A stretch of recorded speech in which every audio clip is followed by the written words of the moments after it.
Hey there, bass players. We're going to talk a little bit about improvising.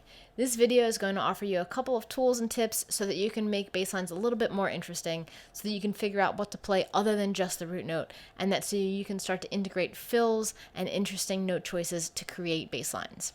So if you want, you can head over to my website, ryanmedora.com, and download a free ebook. This is going to have tab and notation for all of the exercise here and tons more. So again, head over to ryanmedora.com and check that out.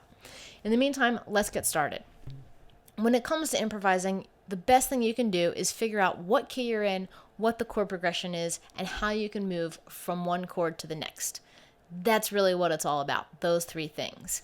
To begin, we're going to say, all right, we're playing a song that's in the key of A. I'll find my A. It has a major tonality to it, so I'm going to use my A major scale. And I'm going to move from the 1 chord to the 4 chord. So I'm going to move from A to D. Both of these are going to be major chords, and that's going to give me a little bit of a head start in terms of saying, okay, I know what triad I can use. I know that I can use the notes in the A major scale, and we can start integrating those things. So to begin, I'm going to play a simple rhythmic framework that you would find on perhaps a classic soul record, and we're going to play just the root notes, and then we're going to start integrating other notes to act as leading tones. Here are the roots.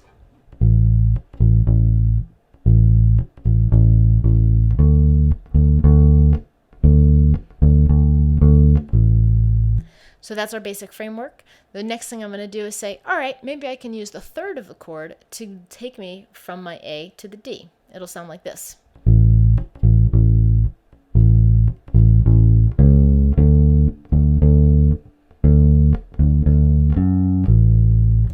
You'll notice that I saved that movement for right before I went to the next chord. So I established the regular part of the groove, and then right before heading to the next chord, the D, I threw in that extra little leading tone. Then you can do the same thing with the 5th of the chord.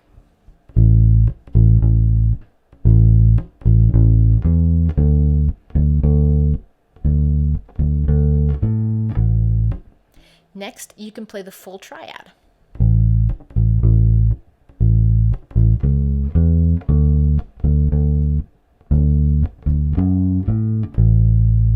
There are tons of bass lines that just use that triad move to create a little bit of movement, which is awesome. The next thing you can do is say, all right, maybe there are notes in this scale that will help me move through this chord progression.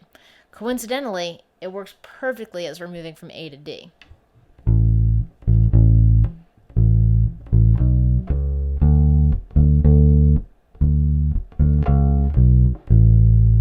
All I did was play the root note, the 2nd and the 3rd scale degree. I arrived at my 4, and then I did the same thing the way back down. Once you're comfortable moving that way, you can start integrating those from the pentatonic scale. Again, we're in the key of A major. We can use our root, 2nd, 3rd, 5th, and 6th scale degree to add a little bit more movement. Here's another bass line.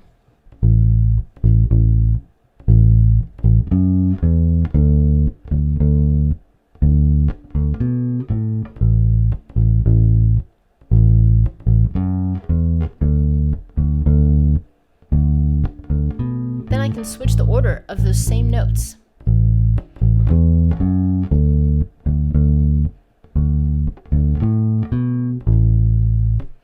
So this is all about getting comfortable with the options that you have, knowing that certain notes are automatically going to sound good because of the key that you're playing in and what the chord progression is.